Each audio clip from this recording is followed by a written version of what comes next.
అలవాటు చేయవలసిన 10 మంచి అలవాట్లు. పిల్లలకు స్కూల్ ఉన్నా లేకపోయినా కూడా అలారం సెట్ చేసి నిద్ర లేపటం నేర్పించాలి. నిద్ర లేవగానే మంచాన్ని దుప్పటిని అలాగే వదిలేయకుండా కాస్త బెడ్ ని సరిచేయడం నేర్పించాలి. ఉదయాన్నే బ్రష్ చేసుకుని స్నానం చేయటం అనే అలవాటుని చిన్నతనం నుంచే ప్రోత్సహించాలి. చిన్న వయసు నుంచే పిల్లలకు ధ్యానం నేర్పించడం వల్ల మెదడు చురుగ్గా ఉంటుంది. మెరుగైన జ్ఞాపకశక్తిని పెంచే మరో అభ్యాసం చదువు. ఉదయాన్నే కాసేపు చదువుకునేలాగా చూడాలి.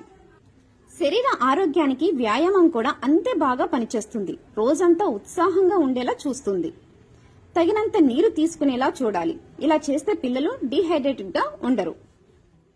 బ్రేక్ఫాస్ట్ విషయంలో కూడా మారం చేయకుండా చూడాలి. పౌష్టికాహారం తీసుకునే విధంగా అలవాటు చేయాలి. స్కూల్కి వెళ్లే క్రమంలో గుడ్ మార్నింగ్, పడుకునే ముందు గుడ్ నైట్ ఇంట్లో పెద్దవాళ్లకి చెప్పే విధంగా నేర్పించాలి.